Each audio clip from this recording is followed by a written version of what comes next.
ಮಾತನಾಡಿದಂಥ ಮಾಧವ ರೆಡ್ಡಿರವರು ಮತ್ತು ಕಿರಣ್ ಗೌಡ್ರು ಮತ್ತು ಕುಮಾರ್ ಅವರು ಇವರೆಲ್ಲರೂ ಹೇಳಿದ್ದು ಒಂದೇನೆ, ಆವಿಷ್ಕಾರಗಳು ದಿನನಿತ್ಯ ನಡೀತಾನೆ ಇರ್ತವೆ.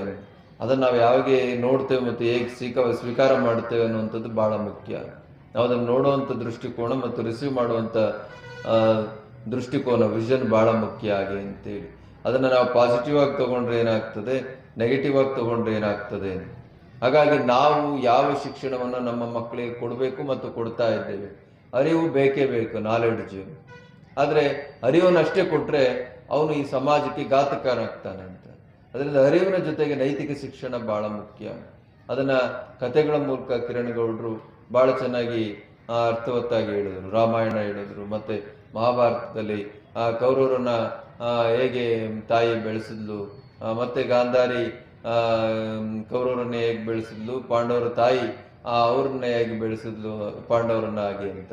ಹಾಗೇನೆ ರಾಮಾಯಣದಲ್ಲಿ ಆಗುವಂಥ ಘಟನೆಗಳು ನೀವು ನೋಡಿದಿರಿ. ತಾಯಿಯ ಪ್ರೀತಿ ಹೆಚ್ಚಾಗಿ, ಮತ್ತೆ ಅದೇ ತಾಯಿ ತನ್ನ ಮಗನಿಗೆ ತೊಂದರೆ ಆಗ್ತದೆ ಅಂತೇಳಿ ಶ್ರೀರಾಮನ ಕಾಡಿಗೆ ಕಳಿಸ್ಬೇಕು ಹಾಗೆ ಅಂತೇಳಿ ದಶರಥನಿಗೆ ಹೇಗೆ ಕಂಡೀಷನ್ ಹಾಕಿ ಅದು ಹೇಗೆ ಲೋಕೋದ್ಧಾರಕ್ಕಾಗಿ ಕಾರಣ ಆಯಿತು ಅನ್ನುವಂಥದ್ದು.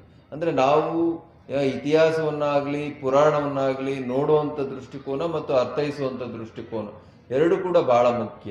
ಪುರಾಣದಲ್ಲಿ, ಇತಿಹಾಸದಲ್ಲಿ ಎಲ್ಲವೂ ಕೂಡ ಒಳ್ಳೆಯದು ಇದೆ, ಕೆಟ್ಟದ್ದೇ ಇದೆ. ನಾವು ಮಹಾಭಾರತದಲ್ಲಿ ವಿಜ್ಞಾನವನ್ನು, ತಂತ್ರಜ್ಞಾನವನ್ನು ಮತ್ತು ಆಧ್ಯಾತ್ಮಿಕ ವಿಜ್ಞಾನವನ್ನು, ಧಾರ್ಮಿಕ ಜ್ಞಾನವನ್ನು ಎಲ್ಲವನ್ನು ಕೂಡ ನೋಡ್ಲಿಕ್ಕೆ ಸಾಧ್ಯ ಇದೆ. ಹಾಗಾಗಿ ನಾವು ಒಂದು ವಿಷಯವನ್ನು ಯಾವ ರೀತಿಯಲ್ಲಿ ತಿಳ್ಕೊಳ್ತೀವಿ ಮತ್ತು ಅದನ್ನು ಯಾವ ರೀತಿ ನಾವು ಅಳವಡಿಸ್ಕೊಳ್ತೀವಿ ಅನ್ನುವಂಥದ್ದು ಬಹಳ ಮುಖ್ಯ. ಹಾಗಾಗಿ ವಿಜ್ಞಾನ ಕೂಡ ಹಾಗೆ ಅರಿತ ಕತ್ತಿ ಇದ್ದಾಗ ಅದನ್ನು ಯಾವ ರೀತಿ ಬೇಕಾದರೂ ಬಳಸ್ಬೋದು ನೀವು. ಅದರಿಂದ ಅದು ಜನೋಪಯೋಗಿ ಆಗಬೇಕು, ಲೋಕೋಪಯೋಗಿ ಆಗಬೇಕು. ಯಾವುದೇ ಆವಿಷ್ಕಾರಗಳು ಕೂಡ ಮನುಷ್ಯನ ಜೀವನವನ್ನು ಸುಧಾರಿಸ್ಲಿಕ್ಕೆ ಆಗ್ತಾ ಇರುವಂಥದ್ದು. ಹಾಗಾಗಿ ನಾವು ಅದಕ್ಕೆ ಪೂರಕವಾದಂಥ ವಾತಾವರಣವನ್ನು ಸೃಷ್ಟಿ ಮಾಡಿಕೊಡ್ಬೇಕು. ಇವತ್ತು 1000 ಜನ ಕೆಲಸ ಮಾಡುವಂಥ ಕೆಲಸವನ್ನು ಒಂದು ಮಿಲಿ ಸೆಕೆಂಡ್ಗಳಲ್ಲಿ ಮಾಡ್ತಾ ಇದೆ. ಕಿರಣ್ ಗೌಡ್ರು ಹೇಳ್ತಾ ಇದ್ರು. ಅದರಿಂದ ಆಗುವಂಥ ದುಷ್ಪರಿಣಾಮ ಏನು? 99% ಒಂದು ಸೈನ್ ಅಕ್ಯುರೇಸಿ ತೋರಿಸ್ತದೆ ಹಾಗೆ ಅಂತ ಹೇಳಿದ್ರೆ ಮುಂದಿನ ದಿನಗಳಿಗೆ ಯಾರು ಮುಖ ಹಾಕಿ ಏನು ಬೇಕಾದರೂ ಕೂಡ ಅವರು ವಿಡಿಯೋಗಳನ್ನು ಎಡಿಟ್ ಮಾಡಿ ಬಿಟ್ಟರೆ ಗತಿ ಏನೋ ಹಾಗೆ ಆ ಥರ. ಅದರಿಂದಲೇ ಒಳ್ಳೆಯದು ಇದೆ. ಮಾಧವ ರೆಡ್ಡಿ ಸಾಹೇಬ್ರು ಹೇಳ್ತಾ ಇದ್ರು.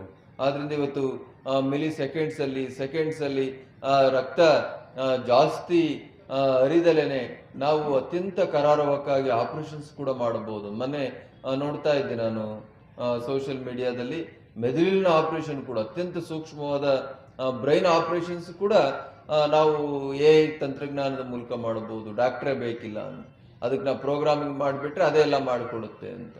ಅದು ಒಳ್ಳೆಯದೇ.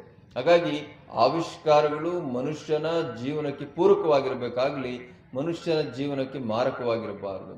ಇದೇ ಸರ್ಕಾರ ಇವತ್ತು ಹೇಗೆ ಬಹಳಷ್ಟು ಪುರಸ್ಕಾರವನ್ನು ನೀಡ್ತಾ ಇದೆ. ಮತ್ತೆ ಇದೇ ಸರ್ಕಾರಗಳು ಅಂದರೆ ವ್ಯವಸ್ಥೆಗಳು, ಸಿಸ್ಟಮ್ ಏನೇ ಬ್ಯಾನ್ ಮಾಡುವಂಥ ಮಟ್ಟಕ್ಕೂ ಕೂಡ ಹೋಗ್ಬೋದು.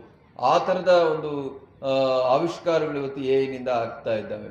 ಅದರಿಂದ ಒಳ್ಳೆಯದು ಉಂಟು, ಕೆಟ್ಟದ್ದು ಉಂಟು. ವಿಜ್ಞಾನವೇ ಹಾಗೆ.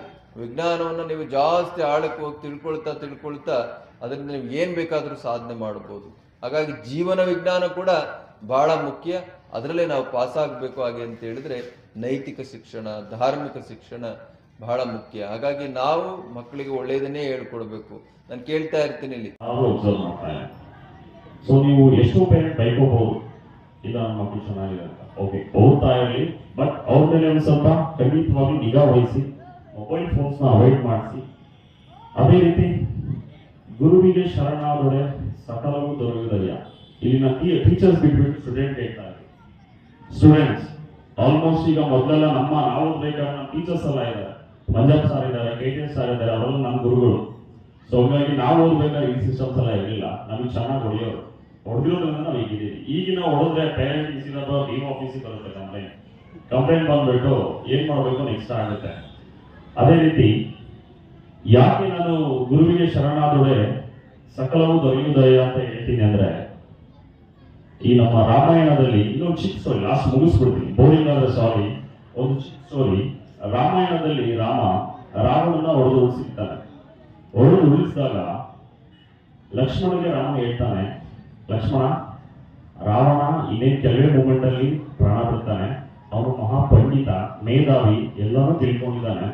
ಸಾಧ್ಯವಾದ್ರೆ ಅವನ ಹತ್ರ ಹೋಗ್ಬಿಟ್ಟು ಏನಾದ್ರೂ ಕೆಲವೊಂದು ಒಳ್ಳೆತನಗಳನ್ನ ಅಥವಾ ಗುರುವಿಗೆ ಏನಾದ್ರೂ ಹೇಳಿದ್ರೆ ಕೇಳ್ಕೊಂಬ ಅಂತ ಕೇಳ್ತಾನೆ. ಅವಾಗ ಲಕ್ಷ್ಮಣ ಹೋಗ್ಬಿಟ್ಟು ಕೂತ್ಕೊಂಡು ಕೇಳ್ತಾನೆ, ನೀನ್ ಸಾಯ್ತಾ ಇದೆಯಪ್ಪ, ನನಗೆ ಏನಾದ್ರೂ ಒಂದು ಒಳ್ಳೆ ವಿದ್ಯೆಗಳನ್ನ ಕಲಿಸು ಅಥವಾ ಏನಾದ್ರೂ ಒಂದೊಳ್ಳೆ ಸಲಹೆಗಳು ಕೊಡು ಅಂತ ಕೇಳಿದಾಗ ರಾವಣ ಅವನ ಮುಖ ಕಡೆ ತಿರುಗಿಸ್ಬಿಟ್ಟು ಆ ಕಡೆ ತಿರುಗಿಸ್ಕೊತಾನೆ. ಅದೇ ಲಕ್ಷ್ಮಣ ವಾಪಸ್ ಬರ್ತಾನೆ. ವಾಪಸ್ ಬಂದು ರಾಮನ ಹತ್ರ ಹೇಳ್ತಾನೆ, ಅಣ್ಣ ಅವನಿಗೆ ತುಂಬಾ ದುರಹಂಕಾರ ಇದೆ, ನಾನು ಕೇಳಿದ್ರು ಅವ್ನು ರೆಸ್ಪಾನ್ಸ್ ಮಾಡಿಲ್ಲ ಅಂತ ಹೇಳ್ತಾನೆ. ಅವಾಗ ರಾಮ ಹೇಳ್ತಾನೆ, ಎಲ್ಲಿ ನಿಂತ್ಕೊಂಡು ಕೇಳಪ್ಪ ನೀನು, ತಲೆ ಹತ್ರ ನಿಂತ್ಕೊಂಡು, ತಲೆ ಹತ್ರ ಬೇಡ ಕಾಲ ಹತ್ರ ನಿಂತ್ಕೊಂಡು ಕೇಳು ಅಂತ ಹೇಳ್ತಾನೆ. ಅವಾಗ ಹೋಗಿ ಕಾಲ ಹತ್ರ ನಿಂತ್ಕೊಂಡು ಹೇಳಿದಾಗ ಅವಾಗ ರಾವಣ ಕೆಲವೊಂದು ಮೌಲ್ಯಗಳನ್ನ ಹೇಳ್ತಾನೆ ಅವನಿಗೆ, ಲಕ್ಷ್ಮಣ ಪಾಠ ಮಿಸ್ ಮಾಡ್ತಾನೆ. ಅದೇ ರೀತಿ ಸ್ಟೂಡೆಂಟ್ಸ್ ಅಷ್ಟೇ, ನೀವು ಇಂಟ್ರಾಕ್ಟ್ ಮಾಡ್ಬೇಕಾದ್ರೆ ಪೇರೆಂಟ್ಸ್ ಹತ್ರ ಆಗಲಿ ನಿಮ್ಮ ಗುರುಗಳ ಹತ್ರ ಆಗಲಿ ಶ್ರದ್ಧೆಯಿಂದ ಭಕ್ತಿಯಿಂದ ಕಲೀರಿ ದಯವಿಟ್ಟು. ನೋಡ್ತಾ ಇದ್ರೆ ಈಗ ರೀಸೆಂಟ್ ಆಗಿ ಆರ್ಟಿಫಿಷಿಯಲ್ ಇಂಟೆಲಿಜೆನ್ಸ್ ಬಗ್ಗೆ ಒಬ್ರು ಕೇಳಿದ್ರು. Artificial intelligence it's a very bad. I think Kumaraswamy ಅವ್ರೇನ್ ಹೇಳಿದ್ರು, ಯಾಕೆ ಅಂತ ಹೇಳಿದ್ರೆ ರಾಜ್ಯ ಬೇಡ. ಇತ್ತೀಚೆಗೆ ಒಂದು ವೀಕ್ ಬ್ಯಾಕ್ ಒಂದು ಆರ್ಟಿಕಲ್ ಓದ್ತಿರ್ಬೇಕಾದ್ರೆ ಡೆಕನರ್ಡ್ ಅಲ್ಲಿ ಆರ್ಟಿಫಿಷಿಯಲ್ ಇಂಟೆಲಿಜೆನ್ಸ್ ಯೂಸ್ ಮಾಡಿಕೊಂಡು ಒಂದು ರಾಜ್ಯದ ರಾಜ್ಯಪಾಲರ ಸಿಗ್ನೇಚರ್ ನ ಕಾಪಿ ಮಾಡಿದ್ದಾರೆ. ಅದು ಹೇಗೆ FSI ಕೊಟ್ಟು ಸಮೇತ ಅದನ್ನ 99% accuracy ತೋರಿಸ್ತಾ ಇದೆ. 99% accuracy.